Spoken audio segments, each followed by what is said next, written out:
ना संघर्ष है ना मुश्किलें तो क्या मज़ा है जीने में। ना संघर्ष है ना मुश्किलें तो क्या मज़ा है जीने में।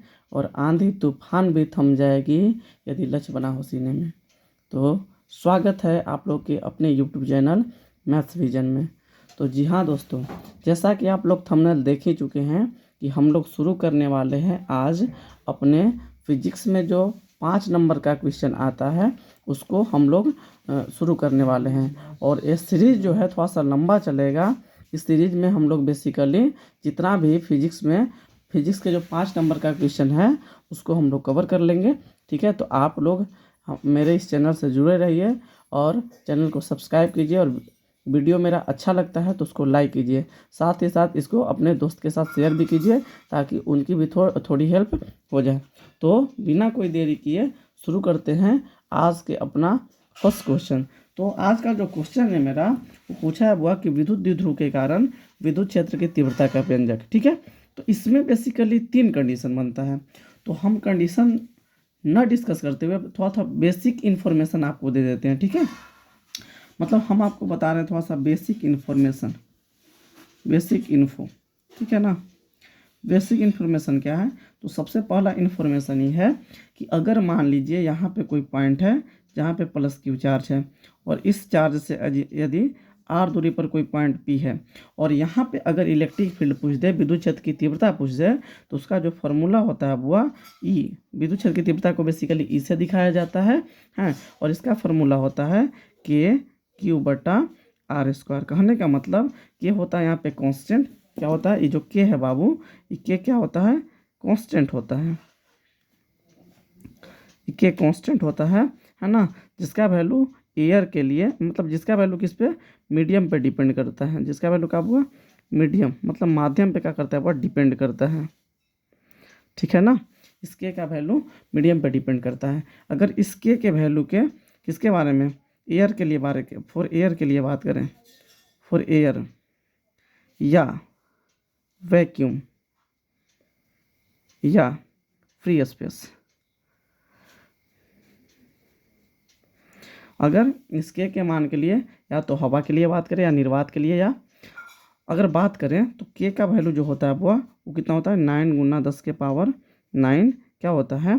क्या होता है? होता है आपका न्यूटन मीटर स्क्वायर पर कूलम्ब स्क्वायर। ठीक है जी, इसके का मान होता है किसके लिए? हवा के लिए या निर्वात के लिए। और लेकिन अगर ऐसे के वैल्यू की बात किया जाए तो जो के का मान होता है वो होता है वो 1/4 पाई एप्सिलॉन। ठीक है जी, है ना।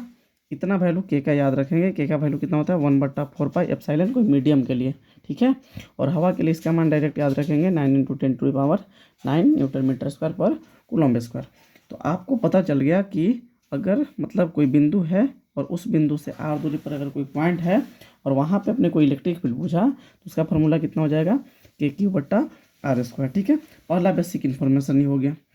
दूसरा जो इन्फॉर्मेशन है आपका, दूसरा आपको विद्युत द्विध्रुव के बारे में पता होनी चाहिए। क्योंकि अगर बात बताइए, अगर विद्युत द्विध्रुव के बारे में पता नहीं रहेगा आपको तो क्या उसके कारण आप विद्युत क्षेत्र की तीव्रता निकाल पाएंगे?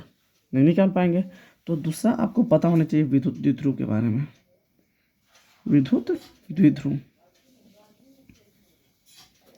सवाल आता है, विद्युत द्विध्रुव क्या होता है?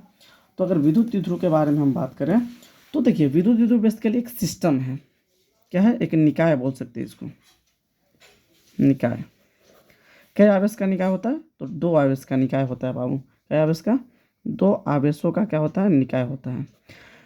इसमें जो दोनों आवेश होता है एक दूसरे से, मतलब दोनों चार्ज का मैग्नीट्यूड सेम होता है, परिमाण सेम होता है, लेकिन उन दोनों चार्ज के बीच का जो दूरी होता है बाबू बहुत कम होता है। कहने का मतलब मान लीजिए यहाँ पे एक चार्ज है और इससे कुछ दूरी पर हम देखिए फिर भी बहुत दूर बना रहे हैं।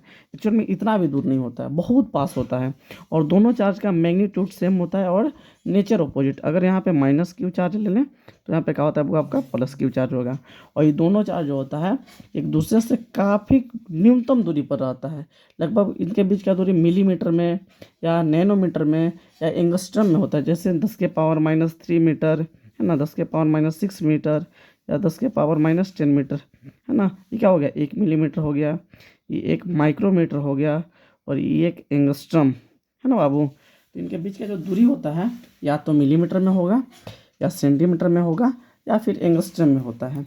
लेकिन जो बुक में ये दोनों के बीच का डिस्टेंस लिखने का जो ट्रेंड चला है, ये दोनों के बीच का डिस्टेंस को 12 से रिप्रेजेंट किया जाता है बुक में, तो हम भी 12 से ही रिप्रेजेंट करेंगे। जिसमें से इसका जो मिडिल पॉइंट अगर बात करें तो मान लीजिए मिडिल पॉइंट इसका है, तो इधर एल और इधर एल हो जाएगा। बात समझ में आ रहा है? चलिए बहुत बढ़िया, उम्मीद करते हैं कि आप लोगों को समझ में आ रहा होगा। तो विद्युत द्विध्रुव को समझ गए। तो विद्युत द्विध्रुव बेसिकली एक सिस्टम होता है जो दो आवेशों से मिलकर बना होता है, और इसके जो दोनों आवेश होता है वो मैग्नीट्यूड वाइज तो दोनों सेम होता है, लेकिन मतलब दोनों का नेचर अपोजिट होता है। ठीक है, इन दोनों आवेशों के बीच का दूरी कितना होता है? 12 होता है ना। अगर मिडिल पॉइंट की बात करें तो एल इस साइड और एल इस साइड, तब दोनों मिलकर कितना हो जाएगा? 12 हो जाएगा। ठीक है, हाँ। तो विद्युत द्विध्रुव समझ गए आप लोग। अब बात करते हैं इसमें तीसरा पॉइंट की। तो इसमें जो तीसरा बेसिक इन्फॉर्मेशन हम लोग को लेना है, तीसरा पढ़ना है वो एक और टर्म होता है जिसका नाम है वो विद्युत द्विध्रुव आघूर्ण, इलेक्ट्रिक डाइपोल मोमेंट बोलते हैं उसको, विद्युत द्विध्रुव आघूर्ण। ठीक है, विद्युत द्विध्रुव आघूर्ण समझना। अब विद्युत द्विध्रुव आघूर्ण क्या होता है? तो देखिए बेसिकली क्या होता है, अगर मान लीजिए आपके पास कोई इलेक्ट्रिक डाइपोल है, मतलब विद्युत द्विध्रुव है। अभी बताएं विद्युत द्विध्रुव कि यहाँ पे माइनस क्यू चार्ज है, यहाँ पे प्लस क्यू चार्ज है ना। तो अगर मान लीजिए इन दोनों में से कोई एक आवेश का हम परिमाण ले लें, क्योंकि हम बताए हैं कि दोनों आवेशों का परिमाण सेम होता है और दोनों का नेचर क्या होता है? वो अपोजिट होता है। तो हम क्या करते हैं, इन दोनों में से कोई एक आवेश का परिमाण ले लें। ठीक है जी, मान लीजिए क्यू। ठीक है, दोनों का परिमाण तो सेम है, और इन दोनों आवेशों के बीच की दूरी आपको पता है कितना होता है बाबू? 12 होता है। तो हमने क्या किया, इन दोनों आवेशों के में से कोई एक आवेश का परिमाण ले लिया और इन दोनों आवेशों के बीच की दूरी के बीच का दूरी ले लिया। ठीक है बाबू, और ये दोनों को हम गुना कर दिया। तो गुना करने के बाद जो मिला है ना, गुना करने के बाद जो मिलता है बुआ, वही होता है इलेक्ट्रिक डाइपोल मोमेंट, और इसको वेक्टर पी से दिखाया जाता है। यह एक सदिश राशि होता है। ठीक है बाबू, क्या बोले? विद्युत द्विध्रुव के बारे में हमने बताया कि अगर आपके पास कोई विद्युत द्विध्रुव है, ठीक है, तो उस विद्युत द्विध्रुव के कोई एक आवेश का परिमाण ले लीजिए और उन दोनों आवेशों के बीच की दूरी ले लीजिए और उन दोनों को गुणा कर दीजिए। गुणा करने के बाद जो मिला, यही क्या है अपना वेक्टर पी जो मिला, यही है अपना विद्युत द्विध्रुव आघूर्ण। विद्युत द्विध्रुव आघूर्ण समझ में आ रहा है? विद्युत द्विध्रुव आघूर्ण है। ठीक है जी, इसको वेक्टर पी से दिखाते हैं, और जो विद्युत द्विध्रुव आघूर्ण होता है यह एक सदिश राशि होता है। कैसा राशि होता है बाबू? सदिश राशि होता है। तो आप लोग के मन में सवाल चल रहा हुआ कि ठीक है, यदि इस सदिश राशि है तो एक बात बताइए, सदिश राशि के पास परिमाण के साथ साथ दिशा भी होती है। सही बात है जी। तो इसके पास परिमाण तो समझ में आ रहा है कि U×2L होगा, लेकिन इसका डायरेक्शन की अगर बात करें तो U क्या होगा?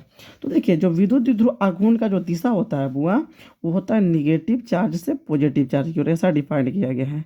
मतलब विद्युत द्विध्रुव आघूर्ण का जो डायरेक्शन होगा वो निगेटिव चार्ज से कन्वर्ट होता है बाबू पॉजिटिव चार्ज की ओर। मतलब डायरेक्शन की अगर बात करें इसके अगर डायरेक्शन की बात करें, इसका डायरेक्शन किधर होगा बुआ? तो याद रखिएगा निगेटिव टू पॉजिटिव चार्ज की ओर, मतलब ऋणात्मक से धनात्मक आवेश की ओर इसका क्या होता है? वो डायरेक्शन होता है। बात समझे? तो इतना अपना बेसिक इन्फॉर्मेशन रहा है ना। अब अपने क्वेश्चन पे आते हैं। तो देखिए हम लोग का क्वेश्चन क्या है? हम लोग का क्वेश्चन है बाबू कि विद्युत द्विध्रुव के कारण विद्युत क्षेत्र की तीव्रता का क्या करना है? विद्युत द्विध्रुव के कारण विद्युत क्षेत्र की तीव्रता क्या करना है? व्यंजक प्राप्त करना है। ठीक है जी। तो देखिए विद्युत, अगर आपके पास कोई विद्युत द्विध्रुव है तो इसमें वो 3 कंडीशन बनता है कि अगर मान लीजिए अगर कोई बिंदु है ना, कोई भी बिंदु पर तो निकाल लेंगे हम, तो अगर वो बिंदु अगर उसके विद्युत द्विध्रुव के अक्ष पर रहेगा तब क्या होगा, है ना, उसके लंबवत रहेगा तब क्या होगा, और कहीं पर रहेगा तब क्या होगा, मतलब कहीं पर हम निकाल सकते हैं। तो देखिए इसमें अगर बात करें तो इसमें 3 कंडीशन बनते हैं। इसमें क्या कंडीशन बनता है वो? विद्युत द्विध्रुव के कारण विद्युत क्षेत्र की तीव्रता के अगर व्यंजक के बारे में बात करें तो इसमें 3 कंडीशन बनता है। पहला कंडीशन बनेगा कि जब बिंदु द्विध्रुव के अक्ष पर स्थित हो। कहाँ स्थित हो बाबू? अक्ष पर स्थित हो, है ना, तब क्या होगा? दूसरा पॉइंट बनता है कि जब बिंदु द्विध्रुव के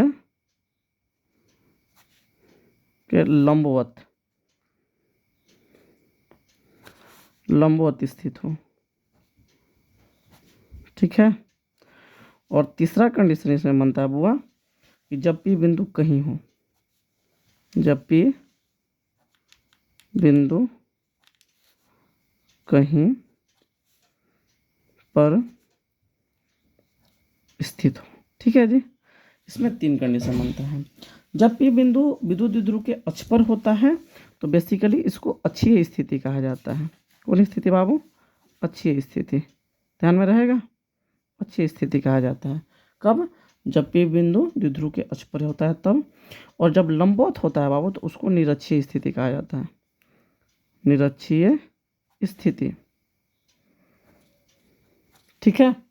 जब लंबवत होता है तो उसको क्या कहता है बुआ? निरक्षीय स्थिति कहा जाता है, ठीक है ना। और बाकी तो कहीं पे रहेगा एट एनी पॉइंट। और इसी के सहायता से जब हम इसको प्रूव करेंगे तो इसी के सहायता से अच्छी स्थिति में भी विद्युत की तीव्रता निकाल लेंगे और निरक्षीय में भी निकाल लेंगे, ठीक है। लेकिन वो आगे अपन सीखेंगे, है ना। पहला कंडीशन हमको सीखना है कि जब P बिंदु अक्ष पर है तब क्या होगा, कैसे निकालेंगे विद्युत की तीव्रता। तो चलिए उसी को कैलकुलेट करते हैं।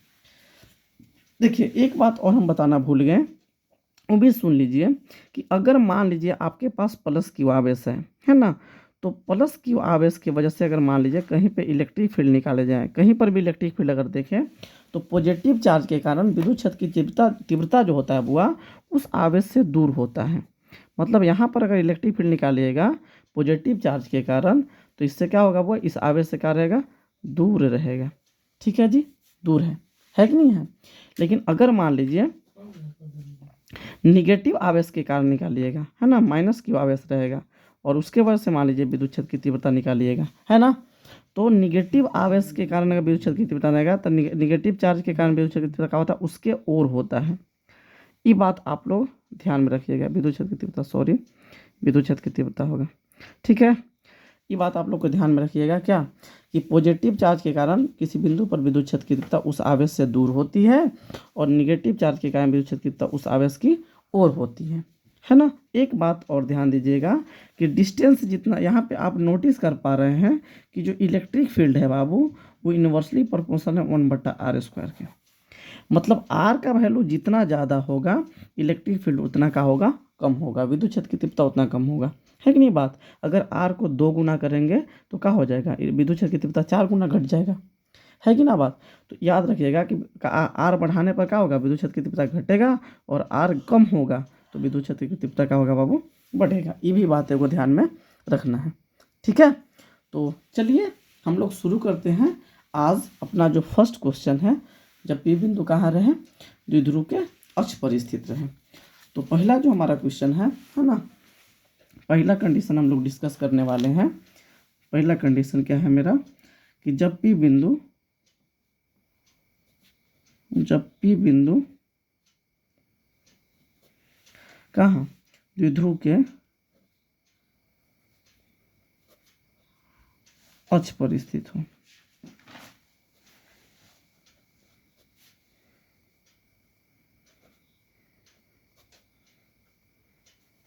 है कि नहीं बात। जब P बिंदु द्विध्रुव के कहाँ स्थित हो?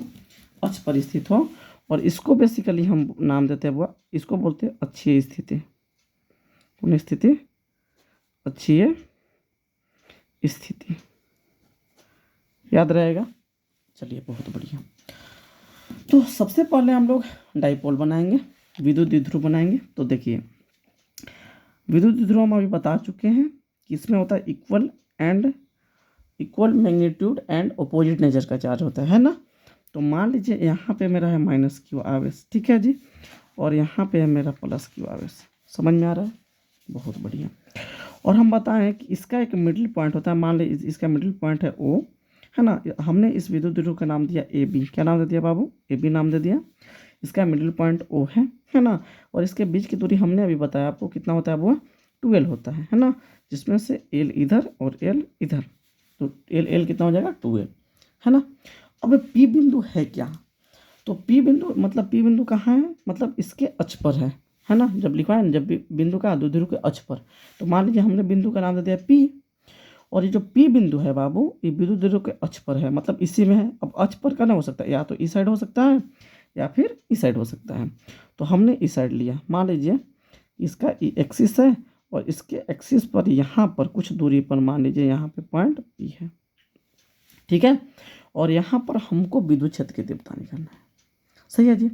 तो आप एक बात नोटिस कीजिए कि यहाँ पर जो विद्युत क्षेत्र की तीव्रता होगा दो आवेश के कारण होगा, एक तो प्लस की आवेश के कारण और एक माइनस की आवेश के कारण।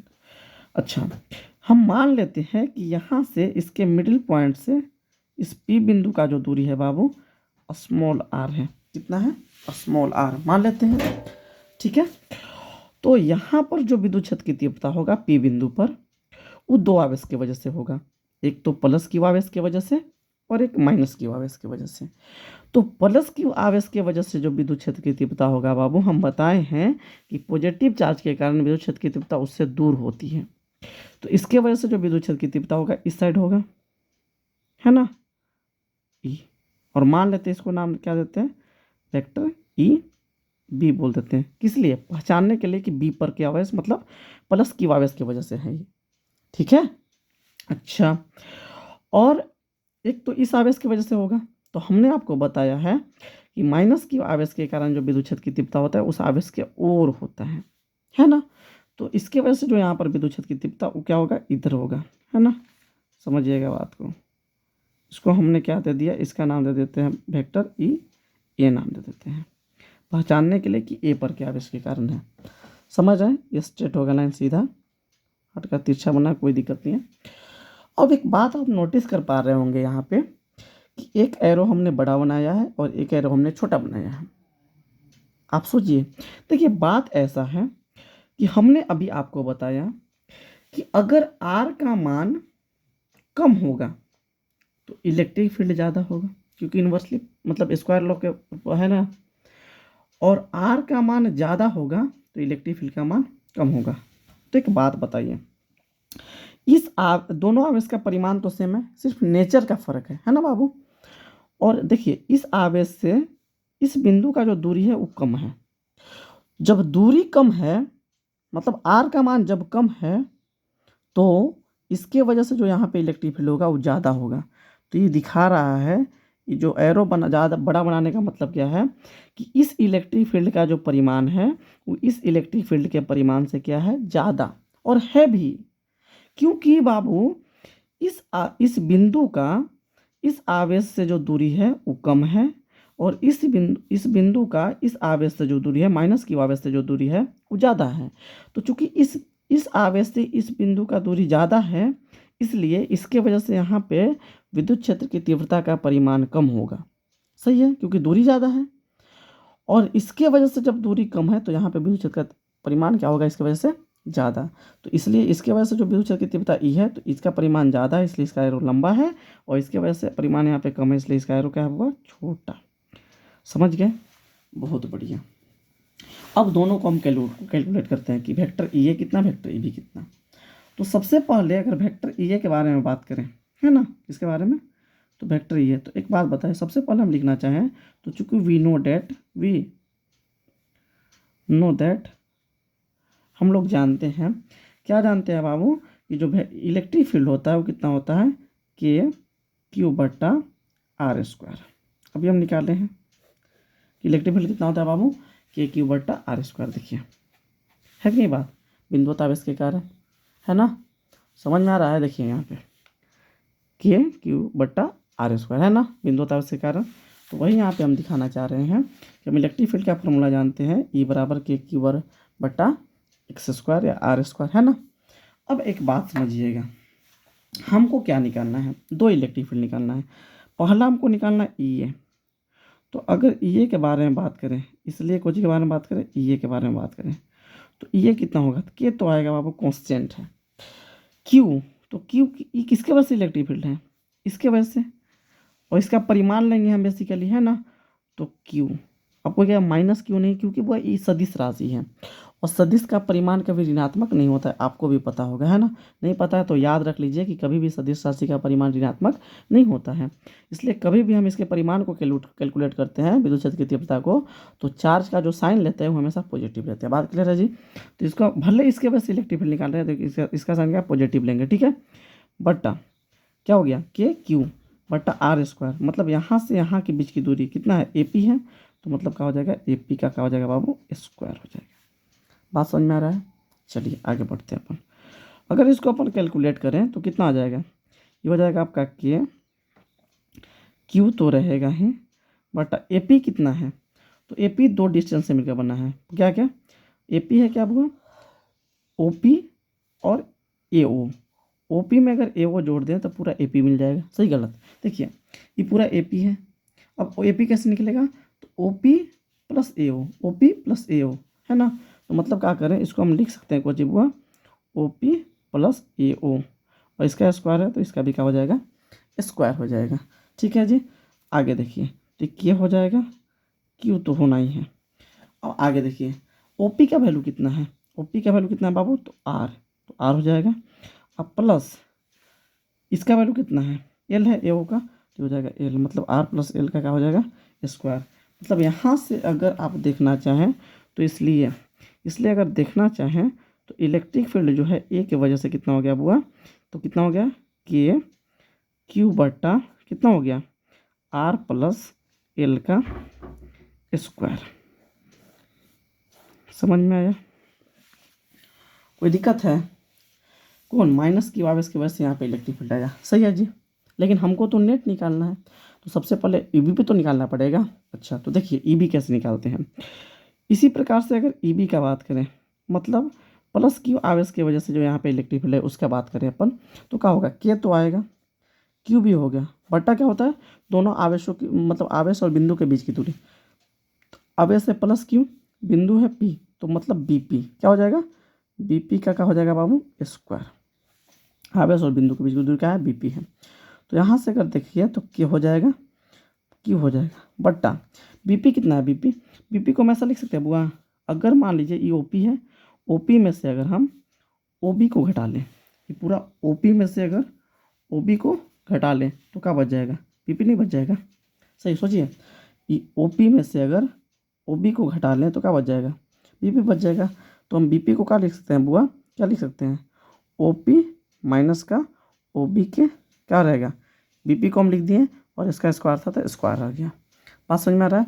अच्छा तो यहाँ से इसलिए अगर देखा जाए तो ये का जो वैल्यू आ गया, मतलब प्लस की और इसके कारण जो इलेक्ट्रिक फील्ड आया कितना आया, के क्यू बट्टा ओपी का वैल्यू कितना है, ओपी का वैल्यू कितना है, आर है, तो आर और माइनस ओबी का वैल्यू एल है, तो आर माइनस एल का क्या हो जाएगा, स्क्वायर हो जाएगा। समझ में आ रहा है, बहुत बढ़िया। इतना तक उम्मीद करते हैं आप लोग को समझ में आया होगा। लेकिन हमको क्या निकालना है, यहाँ पे परिणामी विद्युत क्षेत्र निकालना है। अब एक बात बताइए, अगर मान लीजिए आप कहीं विवाह करने गए, है ना, मान लीजिए, या आप मान लीजिए यहाँ पे कोई वस्तु रखा हुआ है और इधर इस पर लग रहा है 10 न्यूटन का बल और इधर लग रहा है इस पर 5 न्यूटन का बल, तो हम पूछे कि इस पर नेट फोर्स कितना लग रहा हो, नेट बल कितना लग रहा हो, तो आप क्या करिएगा, कहिएगा कि 5 को तो 5 बैलेंस कर ले रहा होगा, बाकी एक्स्ट्रा इधर क्या न्यूटन लग रहा है, इधर 5 न्यूटन एक्स्ट्रा लग रहा होगा, है ना। तो आपने क्या किया, तो बड़े वाला बल में से छोटा वाला बल को क्या कर दिया, घटा दिया। जस्ट वही काम यहाँ पर भी करना है, क्योंकि इसके वजह से जो इलेक्ट्रिक फील्ड है यहाँ पे उसका परिमाण ज़्यादा है ना, और इसके वजह से जो इलेक्ट्रिक फील्ड है उसका परिमाण क्या है, कम है। तो अगर यहाँ पे हमको परिणामी विद्युत क्षेत्र का तीव्रता निकालना है तो क्या करेंगे, ज़्यादा वाला में से कम वाला क्या कर देंगे, घटा देंगे, मतलब ईबी में से ये को घटा देंगे, ठीक है। तो देखिए अगर मान लीजिए हम लिखना चाहें कुछ कि कोण आवेश के कारण, है ना, पी बिंदु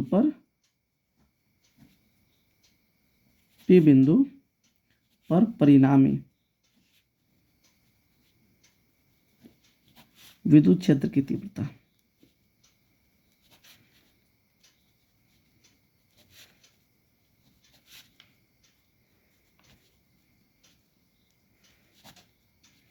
है ना, पी बिंदु पर परिणामी विद्युत क्षेत्र की तीव्रता कितना है, ई बराबर कितना हो जाएगा, तो क्या करेंगे, देखिए इधर बड़ा वाला कौन है, बड़ा वाला ईबी है है ना। तो ई बी में से ये क्या कर देंगे, घटा देंगे, तो घटा दीजिए, सिंपल सिंपल बात है। तो हमने क्या किया, इसको ई बराबर क्या लिख सकते हैं, तो लिख सकते हैं इसको ई बी माइनस ई ए, घटा दीजिए।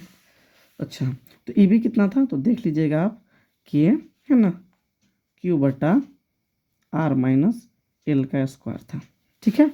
और माइनस ए का जो वैल्यू था बाबू कितना था, के क्यू बटा आर प्लस एल का स्क्वायर था, है ना, बात क्लियर।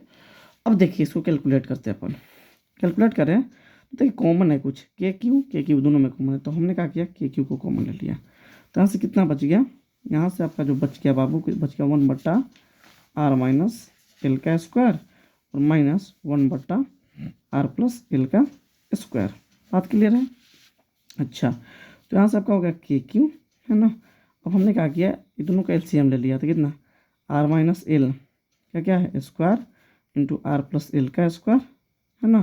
तो अगर मान लीजिए इससे इसमें डिवाइड करें तो ये कट जाएगा, और इससे उसमें गुना हो जाए तो कितना हो जाएगा, आर प्लस एल का क्या हो जाएगा यहाँ पे, होल स्क्वायर, और इससे इसमें डिवाइड करके कट जाएगा, फिर इससे उसमें गुना होता है कितना हो जाएगा, माइनस आर माइनस एल के होल स्क्वायर।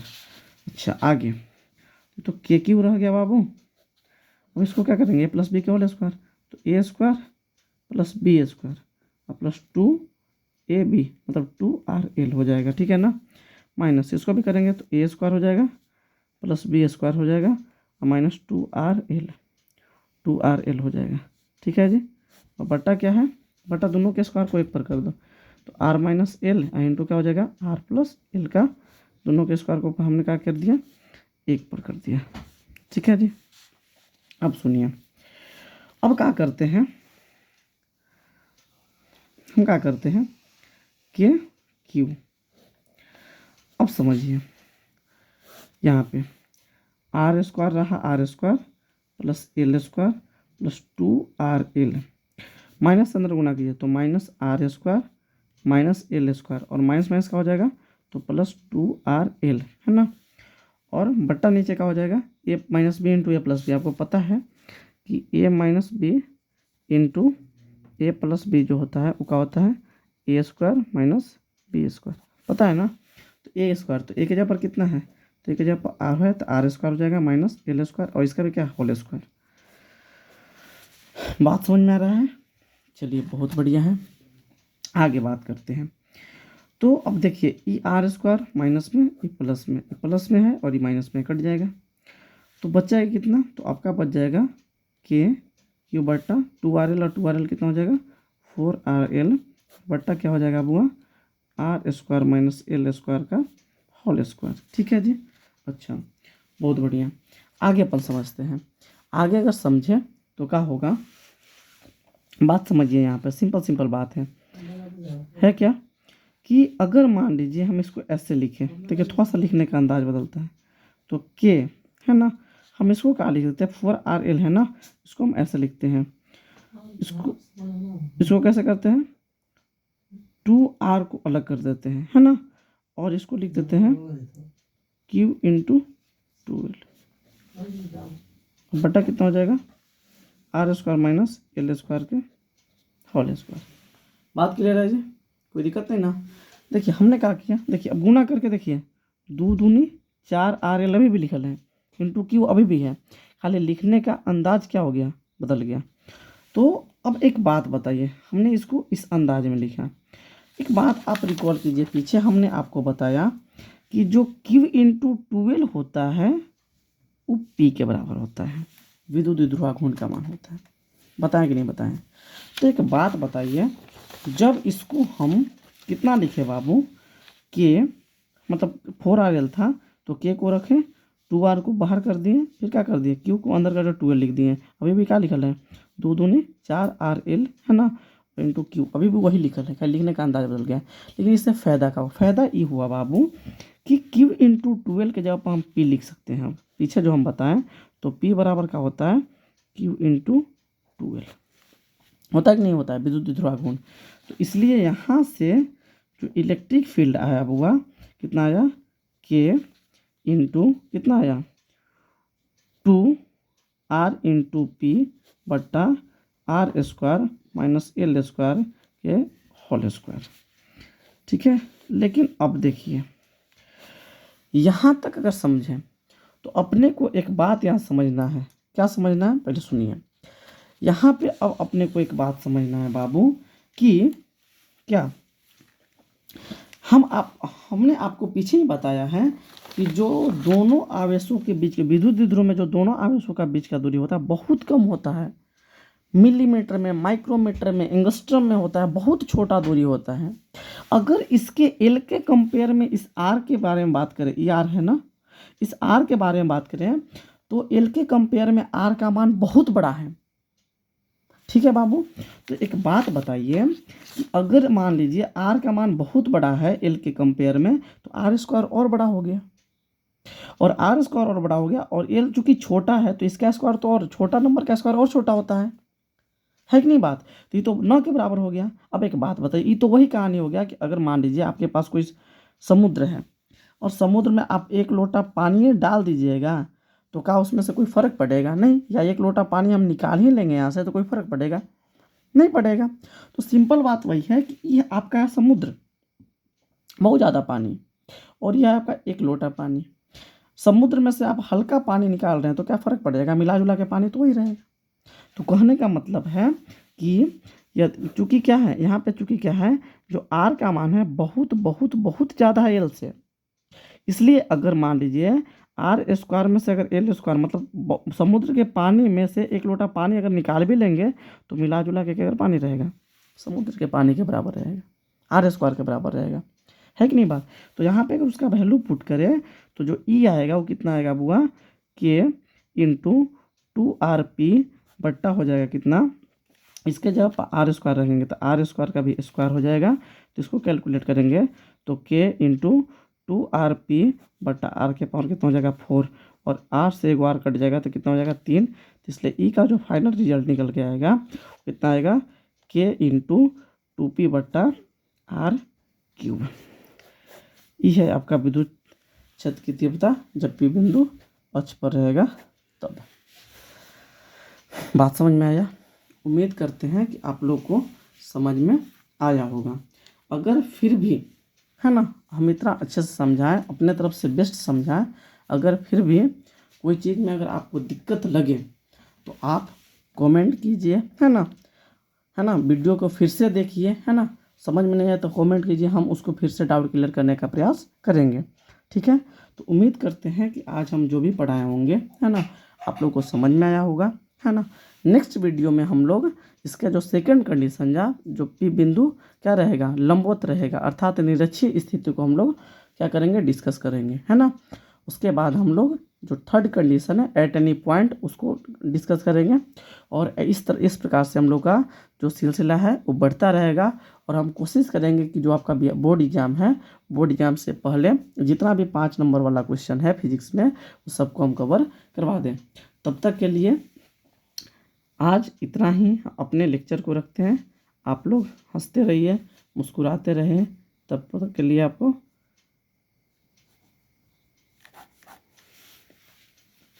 जय हिंद। थैंक यू कि आप लोग मेरे साथ इतना वक्त बिताएं, है ना।